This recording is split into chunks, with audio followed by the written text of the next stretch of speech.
Assalamualaikum warahmatullahi wabarakatuh. Perkenalkan, di sini saya Hermiani dengan NIM C1B022051 dari Prodi Manajemen Fakultas Ekonomi dan Bisnis. Di sini saya akan menyelesaikan tugas tengah semester, yaitu ujian tengah semester dari mata kuliah Manajemen Mutu Terpadu yang diampu oleh Pak Bambang Purnomo SEMM. Langsung saja ke materinya, yaitu Total Quality Management atau TQM, adalah pendekatan manajemen yang berfokus pada kualitas produk dan layanan secara menyeluruh. Ini melibatkan semua bagian organisasi untuk berpartisipasi dalam proses perbaikan berkelanjutan. Pendekatan ini mencakup aspek-aspek seperti pemahaman pelanggan, menyelaraskan produk dan layanan dengan kebutuhan dan harapan pelanggan, yaitu dengan keterlibatan karyawan, seperti mendorong partisipasi aktif karyawan dalam proses perbaikan. Selanjutnya, proses terus-menerus, memperbaiki proses bisnis secara berkelanjutan untuk meningkatkan efisiensi dan kualitas. Seterusnya, melakukan pengukuran kinerja menggunakan data dan metrik untuk memantau kualitas dan mengidentifikasi area perbaikan. Yang terakhir yaitu kemitraan dengan pemasok, berkolaborasi dengan pemasok untuk memastikan bahan baku berkualitas tinggi. IKM bertujuan untuk menciptakan budaya organisasi yang berfokus pada kualitas dan inovasi. Selanjutnya, yaitu kualitas dan manajemen kualitas. Mutu atau kualitas adalah derajat karakteristik yang melekat pada produk yang mencukupi persyaratan atau keinginan ISO 9000 Trip 2000. Kualitas yaitu kemampuan suatu produk atau jasa dalam memenuhi kebutuhan pelanggan. Pengaruh kualitas, reputasi perusahaan, kendala produk, keterlibatan global biaya kualitas, biaya pencegahan, biaya penaksiran, kegagalan internal, serta biaya eksternal. Kualitas memberikan pengaruh pada organisasi secara keseluruhan, mulai dari pemasok hingga pelanggan, dan dari desain produk hingga pemeliharaan. Berikutnya yaitu kualitas memberikan pengaruh pada organisasi secara keseluruhan, mulai dari pemasok hingga pelanggan, dan dari desain produk hingga pemeliharaan. Kualitas produk dan jasa termasuk penampilan, citra, keandalan, dan daya tahan, keamanan, dan layanan pelanggan, sangat mempengaruhi kepuasan pelanggan, serta kemampuan bersaing perusahaan.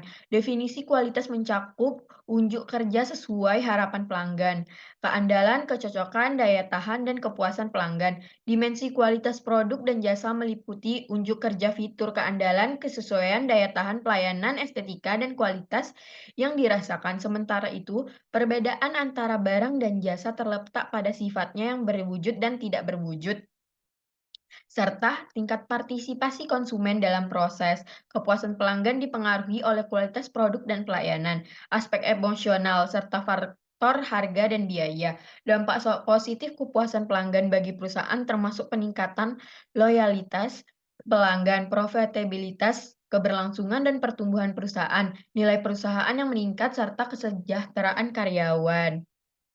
Lanjut, yaitu alat-alat dalam penerapan Total Quality Management atau TQM. Alat dalam penerapan Total Quality Management atau TQM meliputi curah pendapat, brainstorming, diagram alur atau bagan alur proses. Selanjutnya ada analisis SWOT, ranking preferensi, analisa tulang ikan, penilaian kritis, benchmarking, dan diagram analisa medan daya. Curah pendapat digunakan untuk mengembangkan kreativitas kelompok, sementara diagram alur untuk analisis proses tahap demi tahap. Analisis SWOT menganalisis kekuatan, kelemahan, peluang, dan ancaman. Ranking prevensi membantu memilih solusi terbaik, sedangkan analisa tulang ikan mengidentifikasi sebab potensial masalah. Penilaian kritis memeriksa proses apakah tepat dan ada alternatif yang lebih baik, sementara benchmarking membandingkan data dengan organisasi lain untuk perbaikan terus-menerus.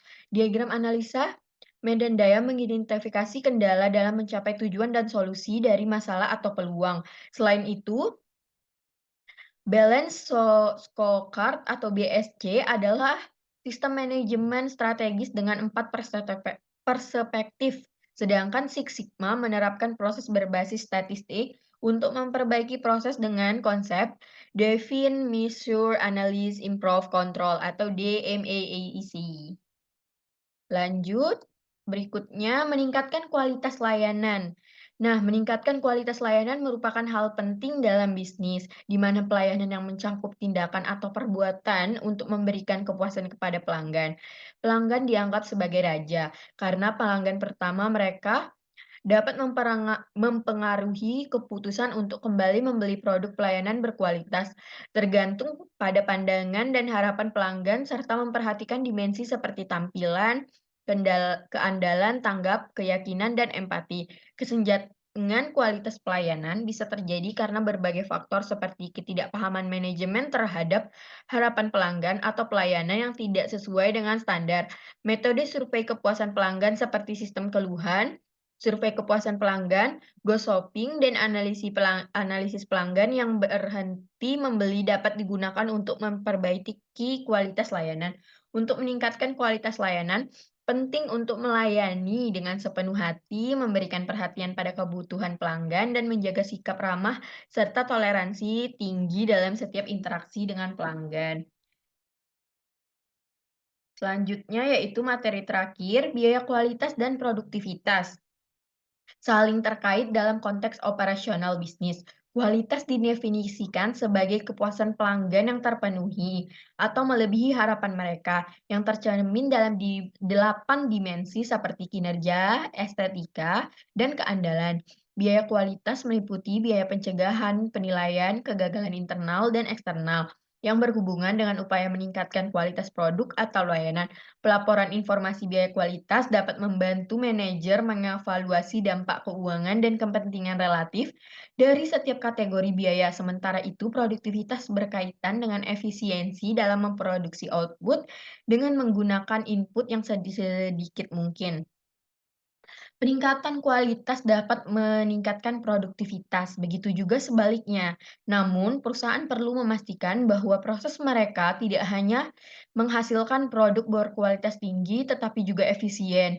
Gain sharing adalah salah satu insentif yang banyak digunakan perusahaan untuk mendorong peningkatan kualitas dan produktivitas di antara manajer dan karyawan. Terima kasih. Sekian yang dapat saya sampaikan dari pemaparan materi saya. Lebih kurangnya saya mohon maaf. Saya tutup dengan wabillahi taufiq wal hidayah. Wassalamualaikum warahmatullahi wabarakatuh. Terima kasih.